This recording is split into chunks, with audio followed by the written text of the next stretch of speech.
கண்மணியின் அழுகுரல் என்கின்ற தலைப்பில் இசையும் கதையும். கடலோர பகுதியில் வாழ்ந்து வந்தாள் கண்மணி. அவளுடைய அருமையான கணவன், அருமையான மகள் நிலா,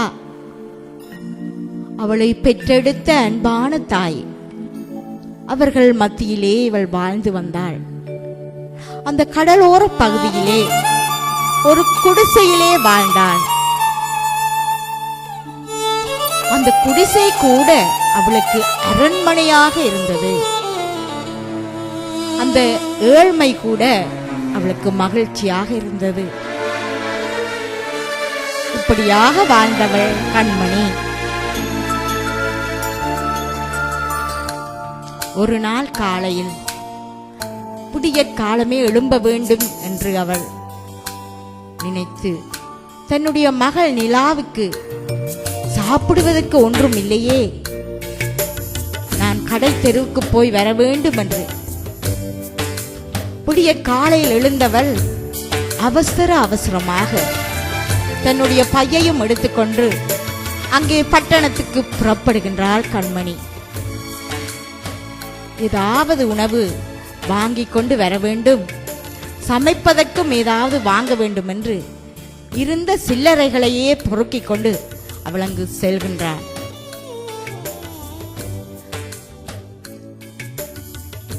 பின்பதாக அவள் திரும்பி வருகின்றாள் மிகவும் மகிழ்ச்சியோடு. வெகு தூரம் நடந்து வரும் பொழுது அங்கே மக்கள் ஓடி வருவதை அவள் காண்கின்றாள். என்ன நடந்தது என்று அவளுக்கு தெரியவில்லை. ஆனாலும் எல்லோரும் அங்கலாய்த்தபடி ஓடி வருகின்றார். அதை கண்ட கண்மணி பயந்து விட்டாள். என்னவோ ஏதோ என்று தெரியவில்லை. உடனே கண்மணி, ஐயோ, எல்லோரும் எங்கே ஓடுகிறீர்கள், எனக்கு சொல்லுங்கள், எனக்கும் சொல்லுங்கள் என்று அங்கே அவளும் அங்கலாய்த்தவளாய் கேட்கின்றாள். அங்கே ஒரு வயதானவர் சொல்கின்றார், ஐயோ கண்மணி, அங்கே கடல் கொந்தளித்து அடித்து கொண்டு போகின்றது, உயிர்களை சூறையாடி கொண்டு போகின்றதே, நாங்கள் தப்பிவிட வேண்டும் என்று ஓடுகின்றோம் அம்மா. அதை கேட்டவள் ஐயோ என்று சொல்லி கதறிக்கொண்டு அவளும் ஓடுகின்றார். தப்ப வேண்டும் என்ற ஒரு நினைவு. ஆனாலும் அவளுடைய கணவன், குழந்தை, தாய், அவர்களுக்கு என்ன நிலை என்று அவளுக்கு தெரியவில்லை. ஆனாலும் அவர்களும் தப்பி விடுவார்கள் என்று நினைக்கின்றார். அந்த இருதயத்திலே எப்படியாவது தப்புவார்கள், எங்கேயாவது போய் ஒளிந்திருப்பார்கள் என்று அவள் நினைக்கின்றார். இந்த கடலுக்கு பயந்து, இந்த சுனாமிக்கு பயந்து எங்கே போனார்கள் என்று தெரியவில்லையே, ஐயோ என்று அவளும் அழுது கொண்டு ஓடுகின்றாள். யாராவது காப்பாற்றுங்களேன் என்று அலறிக்கொண்டு ஓடுகின்ற மக்களை ஒருவர் தேற்ற முடியாது. ஆனாலும் அவளும் ஓடிப்போய் சென்று ஒரு இடத்திலே நிற்கின்றாள். அங்கே அமைதலாயிற்று. கடல் கொந்தளிப்பு அமைதியாகிவிட்டது. திரும்பவும் அவர்கள் அந்த இடங்களுக்கு போய் பார்த்த பொழுது எத்தனையோ உயிர்கள் சூறையாடி போனதை கண்டார். அந்த சுனாமி சூறையாடி கொண்டு போய்விட்டதே, ஆனால் என் கணவன், பிள்ளை, தாய் எல்லாம் தப்பியிருப்பார்களோ என்ற நினைப்பு, அதுதான் அங்கு நடக்கவில்லை. ஏமாற்றம் அடைந்தாள் கண்மணி. ஐயோ, என்னுடைய மகள் நிலா 5 வயதிலேயே என்னை விட்டு போய்விட்டாளே என்று அங்கே கதறுகின்றாள். தாயை கண்டாள், முகம் குப்புற விழுந்த தாயை கண்டாள், உயிர் இழந்த தன்னுடைய தாயை கண்டவள், என்னை பெற்றெடுத்த தாயே என்று கதறி அழகத் தொடங்கினாள். ஆனாலோ அந்த கணவனை அவள் காணவில்லை. எங்கேயோ தப்பியிருப்பார் என்ற எண்ணம் அவளுக்கு. ஆனாலும் ஒருவர் வந்து சொன்னார், உன்னுடைய கணவன் அதோ பார், உன்னுடைய கணவன் என்று. ஓடி சென்று பார்த்தான். அங்கே கணவன் உயிர் இல்லாத சடலத்தை கண்டான். ஐயோ, எல்லோரும் என்னை விட்டு ஓடிவிட்டீர்களே, போய்விட்டீர்களே, நான் அனாதையாகிவிட்டேனே என்று அங்கு அழுகின்றாள். நான் என்ன செய்வேன் என்று வயிற்றிலும் மார்பிலும் அடைத்துக் கொண்டு அவள் அழுகின்றாள். அவள் அழுவதை பார்க்க ஒருவருமே இல்லை. அவளுக்கு ஆறுதல் சொல்ல ஒருவருமே அங்கு இல்லை. அவளுடைய வேதனை துயரம் கேட்பதற்கு அங்கு ஒருவரும் இருக்கவில்லை. என்னை அனாதையாக்கிவிட்டு போய்விட்டீர்களே, நான் விதவை கோலமாகி விட்டேனே, எனக்கு யார் இருக்கின்றது இந்த உலகத்தில் என்று அவள் அழுகின்றாள். அம்மா அம்மா, என்ன பெற்றெடுத்த தாயே, என்னை விட்டுட்டு போய்விட்டீர்களே, ஐயோ 5 வயதிலேயே என் பிள்ளை என்னை விட்டு போய்விட்டாளே, அம்மா என்று கூப்பிட யார் இருக்கு? அன்பான கணவன் என்னை விதவையாக விட்டுட்டு போய்விட்டாரே. அங்கே கண்மணி அழுகின்றார். அவளுடைய ஏக்கங்கள், இன்னல்கள், வேதனைகள் எல்லாவற்றையும் ஒரு பாடலாக அங்கே வடிக்கின்றாள். என்ன செய்வதென்று அவளுக்கு தெரியவில்லை. இன்னும் ஏனோ தென்றல் காய்கின்றது, என் இன்பம் ஏனோ துன்பமாகும். எதற்காக என்னுடைய இன்பம் துன்பமானது என்று சொல்லி அங்கே அந்த பாடல் வரிகள் சோகத்தோடு இரு கண்களிலும் கண்ணீர் ததும்பியபடி இதோ அந்த பாடல் வரிகள். இன்னும் ஏனோ தென்றல் காயுது, இன்பம் ஏனோ துன்பம் மானது. ஆ ஆ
அவளுடைய சோகம் அங்கே பாடலாக ஒலிக்கின்றது.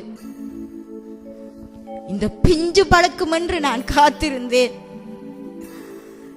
அது கருகிவிட்டதே என்று அங்கு அவளுடைய கனவுகள் எல்லாம் கலைந்து போய்விட்டது. 5 வயதிலேயே ஓசையை இழந்தது என்ன? என் மகளே நிலா, 5 வயதிலேயே என்னை விட்டு போய்விட்டாயே என்று. ஏன் என்னை விட்டு போய்விட்டாய்? இந்த தாயை அனாதையாக்கி விட்டு போய்விட்டாயே என்று அழுகின்றான். அன்பான தாயை நோக்கி, அம்மா, இந்த மகளை தனியாக விட்டு விட்டு போய்விட்டாயே, எனக்காக நான் என்ன செய்வது? நான் இப்படியம்மா நான் வாழப் போகின்றேன் என்று அங்கே கண்மணிக்குள்ளே ஒரு பெரிய கேள்வி. அவளுடைய அழுகுரல் இதை கேட்க நாதி இல்லை. அக்கம் பக்கம் நின்றவர்கள் தங்களுடைய காரியங்களை பார்த்து கொண்டிருக்கின்றார்கள். தாங்கள் இழந்த தவிப்பை அங்கு ஒருவரோடு ஒருவர் பேசிக்கொள்கிறார்கள். ஆனால் இவளோ தனிமையாக அழுது கொண்டே இருக்கின்றான். இவளுடைய சோகத்துக்கு அங்கே எல்லையே கிடைக்கவில்லை. இதை ஆற்றுவதற்கு யார் உண்டு? ஆனாலும் எல்லாத்தையுமே இழந்தவள் தனிமரமாகிவிட்டாள். சிறகு உடைந்த பறவையைப் போல அங்கே தரையில் கிடக்கின்றாள். நீரின்றி தவிக்கும் மீனைப் போல அங்கே துடிக்கின்றாள். இவளுடைய அழுகுரலை யார் கேட்பார்? அடுத்ததாக எல்லோரையும் அங்கே ஒரு அகதி முகாமுக்கு அழைத்துச் செல்கின்றார்கள். வீடுகள் வாசல் இருப்பதற்கு ஒன்றும் இல்லாதவர்கள் அங்கே அகதியாக்கப்பட்டார்கள். அங்கே அவர்களை அகதி முகாமிலே கொண்டு வந்து சேர்த்தார்கள். அவள் இருந்த இடத்திலிருந்து 2.5 மணி தூர பயணம். அந்த அகதி முகாம் ஒரு பாடசாலையாகவே இருந்தது.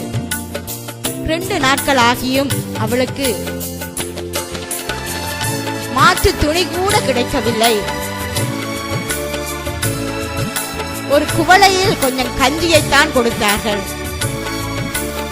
அவளுடைய பசி தாகம், ஆனாலும் எல்லாவற்றுக்கும் மேலான இழப்பு, தவிப்பு, சோகம் அவளை வாட்டியது. ராகமில்லாத பாடலை போல் ஆனாள் கண்மணி. விடியலை காணாத இரவை போல் ஆனால் கண்மணி.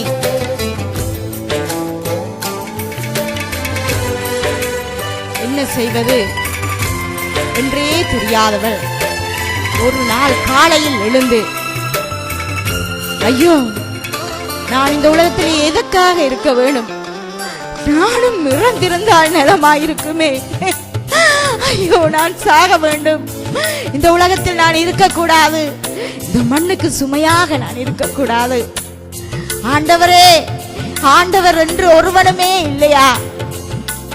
நான் இந்த உலகத்தையே விட்டு போறேன் என்று அங்கே கண்மணி தனக்குள்ளே வேதனைப்பட்டு மெதுவாக வெளியேறி செல்கின்றாள். தன்னுடைய கால் போன போக்குக்கு அங்கே நடந்து செல்கின்றாள் கண்மணி. எங்கே போவதென்று அவளுக்கு தெரியவில்லை. ஆனால் எங்கேயோ போய் தான் சாக வேண்டும் என்ற ஒரு நினைப்பு அவளுக்கு. அங்கே தனக்குள்ளே சிந்தித்துக் கொண்டு போகின்றாள். ஏதோ குளமோ குட்டையோ கிடைக்காமலா போய்விடும். நான் விழுந்து செத்து போயிடுவேன். எங்கேயோ நான் போய் முட்டுப்பட்டு செத்து போகத்தான் வேணும். இனிமே நான் வாழவே கூடாது.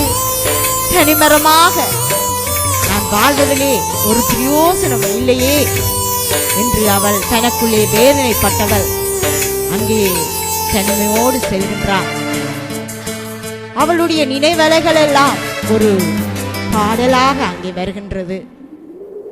வேதனைகள் ஒரு சோகமான ஒரு பாடலாக, இந்த பாடலிலும் சோகம் உண்டு என்று அவள் அங்கே சொல்கின்றார்.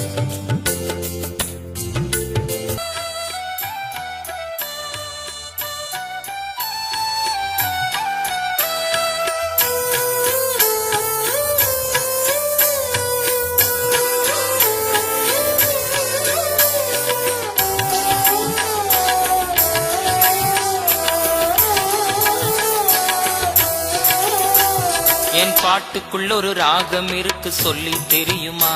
அந்த ராகத்துக்குள் சோகம் உண்டு சொல்லி புரியுமா? என் பாட்டுக்குள் ஒரு ராகம் இருக்கு சொல்லி தெரியுமா? அந்த ராகத்துக்குள் சோகம் உண்டு சொல்லி புரியுமா? சுனாமி சுனாமி, ஏழை மக்களையே வாரி போன பினாமி. சுனாமி சுனாமி, ஏழை மக்களையே வாரி போன பினாமி. என் பாட்டுக்குள் ஒரு ராகம் இருக்கு சொல்லி தெரியுமா? அந்த ராகத்துக்குள் சோகம் உண்டு சொல்லி புரியுமா?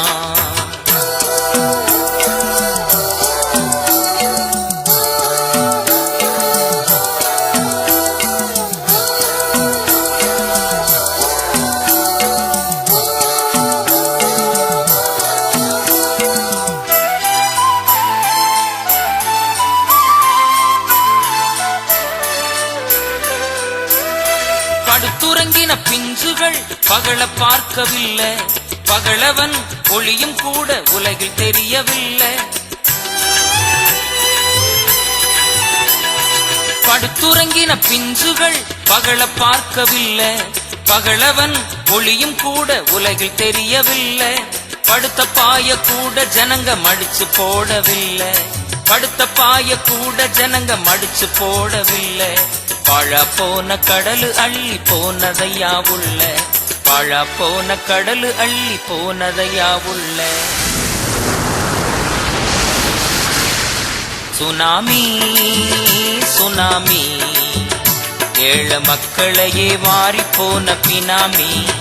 சுனாமி சுனாமி, ஏழை மக்களையே வாரி போன பினாமி. என் பாட்டுக்குள்ள ஒரு ராகம் இருக்கு சொல்லி தெரியுமா? அந்த ராகத்துக்குள் சோகம் உண்டு சொல்லி புரியுமா?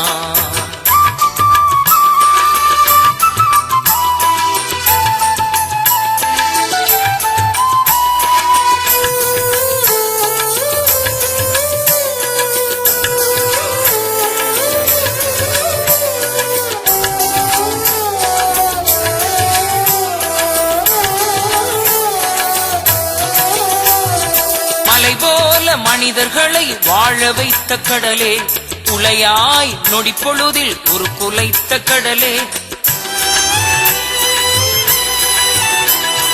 மலை போல மனிதர்களை வாழ வைத்த கடலே, உலையாய் நொடி பொழுதில் ஒரு குலைத்த கடலே. செழிப்பாக மக்களை வாழ வைத்த கடலே, செழிப்பாக மக்களை வாழ வைத்த கடலே. இப்ப தெருவெங்கும் பிணவாடையை வீச வைத்த கடலே, இப்ப தெருவெங்கும் பிணவாடையை வீச வைத்த கடலே. சுனாமி சுனாமி, ஏழை மக்களையே வாரி போன பினாமி. சுனாமி சுனாமி, ஏழை மக்களையே வாரி போன பினாமி. என் பாட்டுக்குள் ஒரு ராகம் இருக்கு சொல்லி தெரியுமா? அந்த ராகத்துக்குள் சோகம் உண்டு சொல்லி புரியுமா?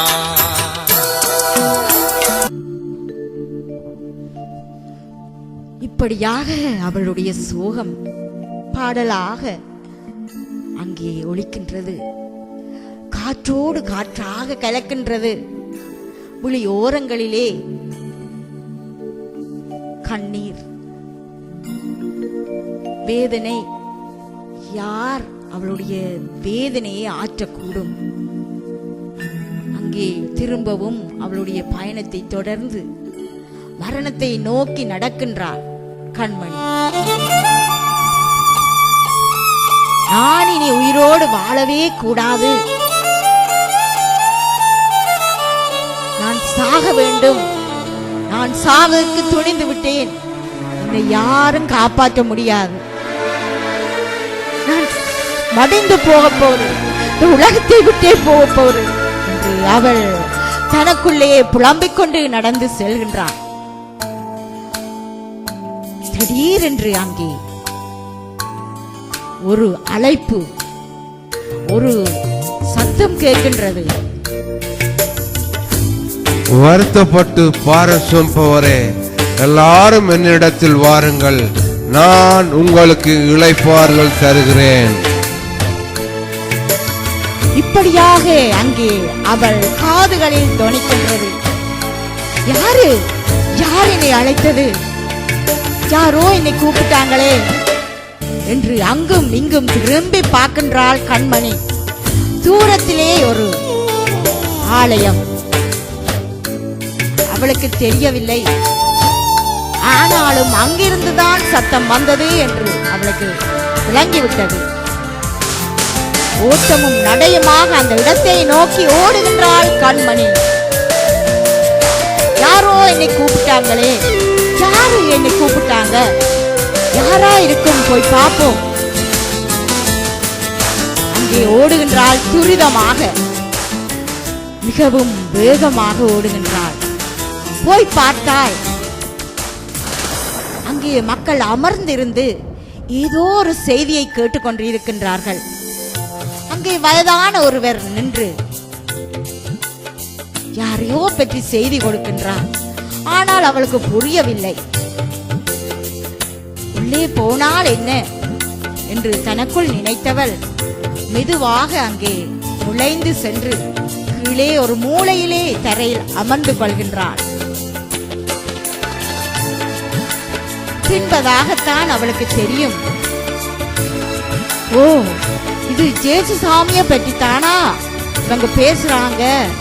இந்த ஜேசு சாமியை பற்றி நானும் கொஞ்சம் அறிஞ்சிருக்கிறேன் தானே.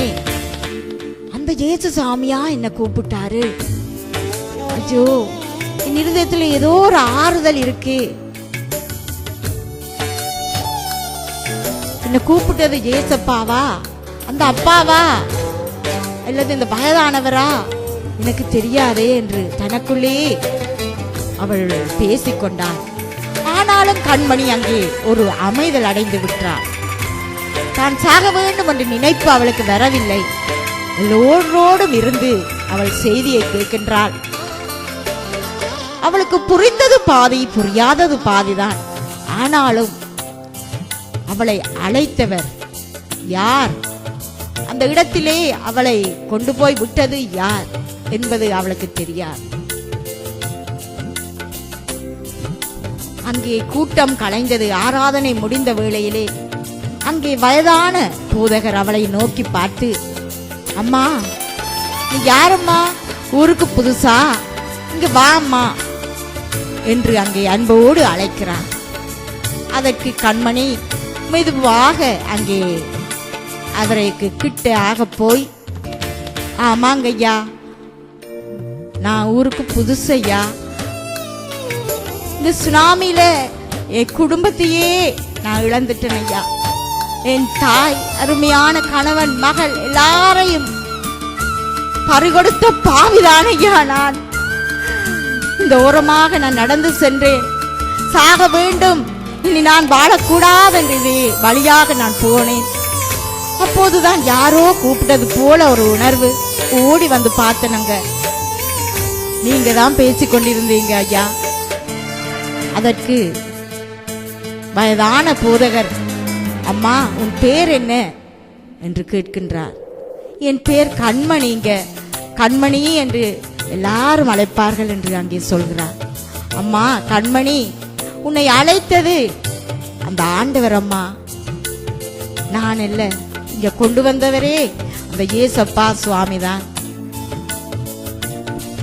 நீ இந்த சாவை நோக்கி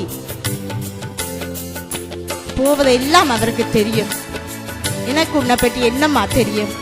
உன்னை படைச்சவரே இயேசு சாமி தானம்மா. நீ கவலைப்படாத. இனி இப்படியான முயற்சி எல்லாம் நீ செய்யக்கூடாது.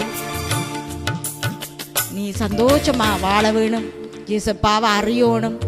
அவர் யார் என்பது உனக்கு தெரியணும் அம்மா என்று அங்கே மிகவும் அன்போடு பெரியவராகிய போதகர் அங்கே அவளோடு பேசிக் கொண்டிருந்தார். தூரத்திலே அங்கே போதகருடைய அருமையான மனைவி சாராள் நின்று கொண்டிருந்தார். போதகர் தன்னுடைய மனைவியை பார்த்து, இங்கே வாம்மா சாராள், இங்கே வா, கண்மணியை அழைச்சிட்டு போ, இவளுடைய சோக கதையை கேள், அவளுக்கு என்ன வேண்டுமோ எல்லா உதவியை நீ செய்து கொடுத்து ஆண்டவரை பற்றி படிப்பித்து அவருடைய வார்த்தைகளை அவளுக்கு கற்பிப்பது நம்முடைய காரியம் என்று அங்கே அருமையான மனைவிடத்தில் கூறுகின்றார். அதற்கு சாராள் அம்மாவும், சரிங்க ஐயா, சரிங்க, வாமா கண்மணி, என்னோடு வா என்று அங்கே அழைத்து கொண்டு போகின்றார்கள். நாளுக்கு நாள் அங்கே கண்மணிக்கு ஆண்டவருடைய அன்பை பற்றி கூறுகிறார்கள். சாராளம்மா அங்கே அவள் அந்த ஆலயத்திலே பணிவிடைகளை செய்து மிகவும் சந்தோஷமாக இருக்கின்றார். அவளுக்கு குறைவுகள் எல்லாம் நிறைவாய் மாறியது. இன்னுமாக அவளுடைய வேதனை துன்பங்கள் எல்லாம் நீங்கியது போல, சுமைகள் எல்லாம் நீங்கியது போல அவளுக்குள்ளே ஒரு உணர்வு. இன்னுமாக அவள் கர்த்தருடைய அன்பை அறிந்து கொள்கிறாள். வேதத்தை வாசிக்க, அதை பற்றி விளங்க இன்னுமாக ஆவியானவர் அவளுக்கு உதவி செய்கிறார். எளிமையும் சிறுமையுமான அவளுக்கு ஆவியானவர் கூட இருந்து நொறுங்குண்ட இருதயத்தை புறக்கணியாத அந்த தேவன் அவளோடு கூட இருக்கின்றார். தனிமையான உணர்வு அவளுக்கு இல்லை. நான் ஒரு விதவையே என்ற ஒரு உணர்வு அவளுக்கு இல்லாமல் போய்விட்டது. பின்பதாக தானும் பாவத்துக்கு மறித்து நீதிக்கு பிழைக்க வேண்டும் என்று ஞான ஸ்நானம் எடுத்துக்கொள்கின்றாள். அவளுடைய வாழ்க்கை மலர்கின்றது. அவளுடைய சந்தோஷம், அவளுடைய இரட்சிப்பு எல்லாவற்றையும் மக்களுக்கு சொல்ல வேண்டும் என்ற ஒரு ஆவல், தான் பெற்ற இன்பம், தான் பெற்ற சந்தோஷம், மகிழ்ச்சி, எல்லாவற்றுக்கும் மேலான அந்த இரட்சிப்பை எல்லோருக்கும் சொல்ல வேண்டும் என்ற ஆவல் அவளுக்கு. கண்மணி நாளுக்கு நாள் வளர்ந்து கொண்டே கர்த்தருக்குள் வளர்ச்சி அடைகின்றாள். மிகவும் தாழ்மையானவள். ஏதோ தான் கர்த்தருக்காக செய்ய வேண்டும் என்ற ஒரு ஆர்வம் உள்ளவளாக ஆலய பணிகளை செய்கின்றாள். அங்கு வருகின்றவர்களுக்கு வேண்டிய ஆகாரங்களையும் சமைத்து கொடுக்கின்றாள். இன்னுமாக குழந்தைகளுக்கு கூட அங்கே ஞாயிற்றுக்கிழமை பாடசாலைகளை எடுக்கின்ற அளவுக்கு அவள் வளர்ந்து விட்டாள். கண்மணி ஒரு நாள் எங்கேயோ இருந்து அவளுக்குள்ளே ஒரு வாஞ்சை, இருதயத்திலே ஒரு ஆசை ஏற்படுகின்றது. தான் போய் அங்கே போதகரோடு பேச வேண்டும், சாராள் அம்மோடு பேச வேண்டும், அவர்களிடத்திலே இதை சொல்லி அனுமதி கேட்க வேண்டும் என்று சொல்லி அங்கே செல்கின்றார். சாராள் அம்மாவிடத்திலே போன கண்மணி, அம்மா அம்மா என்று கூப்பிடுகின்றார். அதற்கு சாராள் அம்மா, ஓ கண்மணியா, என்னம்மா? அதற்கு கண்மணி, அம்மா நான் ஒன்று உங்களிடத்துல கேட்கணும் அம்மா, அதை சொல்லலாமா? அதற்கு சாராளம்மா, தாராளமா சொல்லம்மா, நீ என்னத்தை தான் கேட்க போட, சொல்லு. அதற்கு கண்மணி மிகவும் பணிவாக தாழ்மையாக, அம்மா நான் வந்து ஒன்று ஆசையாக வாஞ்சிக்கிறேன், ஆண்டவருக்காக நான் என்னுடைய கடலோர பகுதிக்கு போகணும் என்று ஆசைப்படுகிறேனம்மா, அதுதான் உங்கள்கிட்ட கேட்கணும் என்று வந்தேன். அதற்கு சாராளம்மா, ஓ அப்படியா, இந்த வாஞ்சையை போட்டதே ஆண்டவர் தானம்மா, இங்கு கொண்டு வந்ததே அந்த கர்த்தர் தான். திரும்பவுமாக உன்னை அழைச்சிட்டு போறதும் அவர் தான். நீ அங்க போகணும் அம்மா. நீ அங்க போய் உன்னை போல இருக்கிற மக்களுக்கு நீ ஆண்டவராகிய இயேசுவை பற்றி சொல்ல வேணும் அம்மா. நிச்சயமா நீ போகணும். பார், எனக்கு கூட அந்த அறிவு வேற இல்லையே. ஆண்டவரோட பேசி இருக்கிற ஆண்டவர் பேசும்போது நாங்க அந்தந்த காரியத்தை செய்யணும். வார்த்தையே நீ வேதத்தை படிச்சா உனக்கு தெரியும் தானே, வேதத்துல இருக்குது. ஆண்டவர் எல்லோரோடும் பேசியபடியே நடந்து கொண்டார்கள். நடக்காதவர்களுக்கு என்ன நடந்தது? அந்த யோனா கூட ஆண்டவருடைய காரியத்தை கீழ்ப்படியாதபடியா அங்கே மீனின்ற வயத்துக்கு போக வேண்டி இருந்துச்சு. அது மாதிரி நாங்கள் ஆண்டவர் சொல்லும் பொழுது நாங்க கேட்கணும். அம்மா, நீ போயிட்டு வா ராசா, போய் சந்தோஷமா நீ திரும்பி வா. உனக்கு வேண்டிய எல்லா ஆயத்தமும் நான் செய்கிறேன், சரியா? அப்படியாக கூறினார்கள். அதற்கு கண்மணி மிகவும் சந்தோஷமாக, சரியம்மா, நாளை காலையே நான் புறப்படுகிறேன் என்று சொன்னாள். அடுத்த நாள் காலை எழுந்தவள் அங்கே புறப்படுவதற்கான ஆயத்தங்களை செய்கின்றார். போதகருடைய அருமையான மனைவியும் அவளுக்கு ஜெபித்து அவளை வழி அனுப்புகின்றார்கள். அவள் ஒரு வாகனத்திலே பயணம் செய்து தன்னுடைய கடலோர பகுதியிலே இறங்குகின்றாள், போய் சேருகின்றாள். 2.5 மணி நேர பயணம்.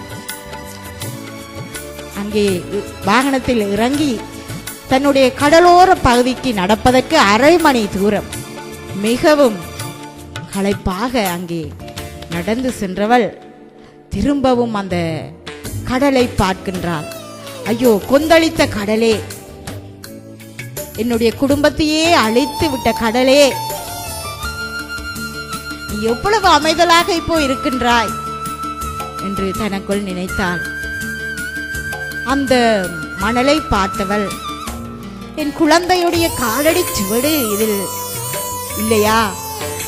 என்னுடைய குழந்தையினுடைய சத்தத்தை நான் கேட்க முடியாதா? இங்கு என்னுடைய அன்பான கணவனின் கைகோத்து திரிந்த நாட்கள் இனி இல்லையா என்று அங்கே தேடுகின்றார். தன்னுடைய அன்பான தாய் இங்கேதானே என்னை வளர்த்தாள், எனது குடிசை கூட இல்லையே. அந்த இடத்தை திரும்பி பார்க்கின்றாள். அழகான ஜோடி ஜோடியா புறாக்கள் அங்கே நிற்கின்றது. அவளுடைய குடிசை இருந்த இடத்திலே ஜோடி புறாக்கள் தங்களுடைய இரைகளை தேடிக்கொண்டிருக்கின்றதை பார்த்தாள். மிகவும் வேதனை அவளுக்குள் திரும்பவுமாக. ஆனாலும் தன்னுடைய சோகத்தை மறந்தவளாக தன்னையே தேற்றிக் கொள்கிறாள். இல்லை இல்லை, அவள் தானாக தன்னை தேற்ற முடியாதல்லவா? தேற்றரவாளர் இயேசு கிறிஸ்து, தேற்றரவாளர் அங்கே ஆவியானவர் அவளுக்குள்ளே. அழாதே அழாதே என்கின்ற ஒரு உணர்வு. ஏன், எதற்காக நான் அழ வேணும்? நான் இனி அழக்கூடாது. ஆண்டவர் என்னோடு இருக்கிறார். நான் இனி தனிமையா இல்லையே. என் ஆண்டவர், என் மணவாளன் என்னோடு இருக்கிறார். நான் அழக்கூடாது. அழுதா என் அப்பா இயேசுப்பாக்கு அது பிடிக்காதே, நான் அழமாட்டேன் என்று தனக்குள் நினைத்து கொண்டு அங்கே வானத்தை பார்க்கின்றார். திரும்பவுமாக அவருடைய அந்த சோக பாடல் மகிழ்ச்சியாக வருகின்றது. ஒரு பல்லவியாகவும் சரணமாகவும் அங்கே ஒலிக்கின்றது. ஒரு அழகான பூங்கொத்தாக அங்கே மலர்கின்றது அந்த பாடல்.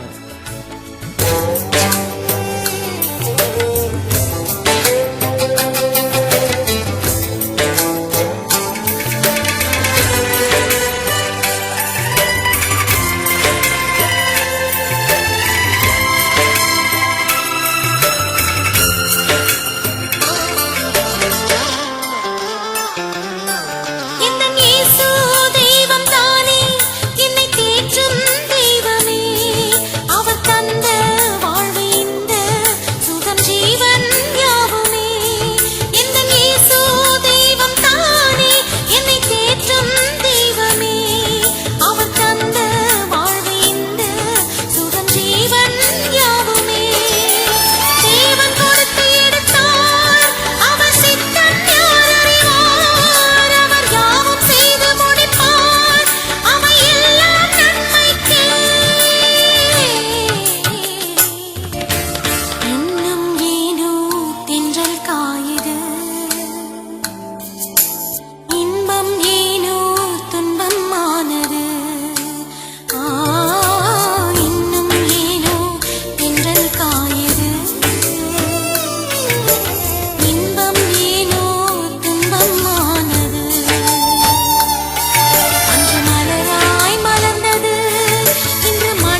இப்படியாக அவளுடைய மகிழ்ச்சியான பாடல் அங்கே அந்த சோகத்திலும் மகிழ்ச்சி வந்தது. துன்பம் மாற்றி தேற்றுகிற தேவன், தேற்றும் தெய்வம் அல்லவா அவர். துன்பத்தை கூட இன்பமாய் மாற்றுகின்ற தேவன் அல்லவா என்று அங்கே அவள் நினைத்து கொண்டு கால்களை அந்த தண்ணீருக்குள்ளேயே அலம்புகின்றார். அங்கே திரும்ப தன்னுடைய பயணத்தை தொடர்கின்றார். என்ன பயணம்? ஊழிய பயணத்தை தொடர்கின்றாள். கண்மணி தூரத்தில் கண்டாள். அங்கே புது முகங்களை காண்கின்றாள்.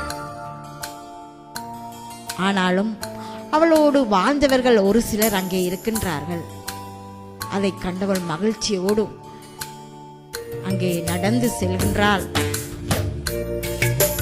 அண்ணே அண்ணே முத்தண்ணே, நான் கண்மணி வந்திருக்கிறேன். யாரு? கண்மணியா? இப்படியாக தன்னுடைய பயணத்தை தொடர்ந்து செய்ய வேண்டும். நடந்து செல்கின்றாள். ஆண்டவருடைய காரியத்திலே மகிழ்ச்சியோடு அங்கே கர்த்தருடைய வார்த்தையை மற்றவர்களுக்கு கொடுக்க வேண்டும் என்ற வாஞ்சை அவளுக்கு 30, 60, 100 பலனை பெற வேண்டும் என்பதுதான். வழியோரங்களிலும் முட்புதர்களிலும் விழுந்ததாக இல்லாதபடி அங்கே நல்ல நிலத்தில் விழுந்த விதைகளாக அங்கே பலன் கொடுக்க வேண்டும் என்பதுதான் அவளுடைய ஆசை. அங்கே நிறைவேறுகிறது. எல்லாவற்றுக்கும் மேலாக கர்த்தருடைய அந்த திட்டம் நிறைவேறுகின்றது. தன்னை கர்த்தருக்காக அர்ப்பணிக்கின்றாள். தான் தனிமை,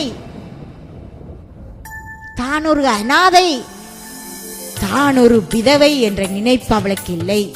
காரணம், அங்கே ஆண்டவராகிய இயேசு கிறிஸ்துவே அவளுடைய மணவாளனாக முன் செல்கின்றார்.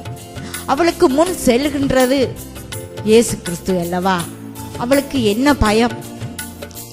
அவள் அனாதையாகவில்லை, அவள் விதவையாகவில்லை, அவள் தனிமையாகவில்லை.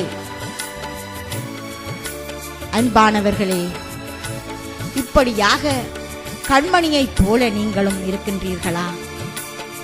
நான் தனிமை, நான் விதவை, இதற்காக இந்த வாழ்க்கை என்று நினைக்கின்றீர்களா? அன்பானவர்களே, இல்லை, ஒருபோதும் நீங்கள் தனிமையாகுவதில்லை, நீங்கள் அனாதையாகுவதில்லை, நீங்கள் விதவையாகுவதில்லை.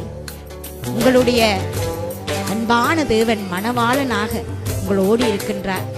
ஐயோ, எனக்கு மறுவாழ்வு கிடைக்காதா என்று கூட நீங்கள் எண்ணலாம்.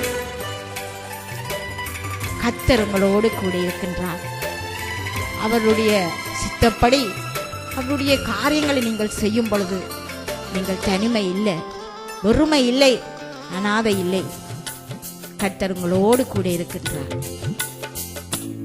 இப்படியாக கண்மணியைப் போல ஒவ்வொருவரும் நாங்கள் வாழ கற்றுக்கொள்வோமா? நீங்கள் இதுவரை கேட்டது இசையும் கதையும். தொகுப்பு தயாரிப்பு சகோதரி ஆனந்தி ஜெகன். கர்த்தர் தாமே உங்கள் அனைவரையும் ஆசீர்வதிப்பாராக.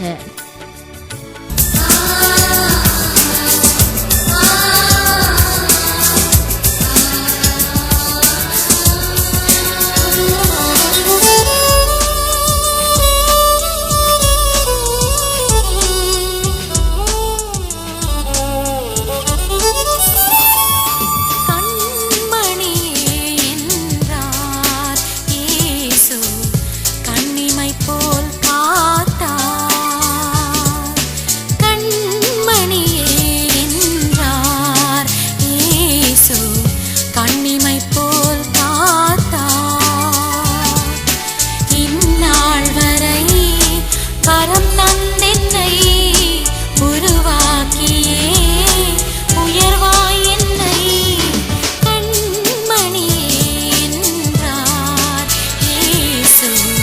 கண்ணிமை போல்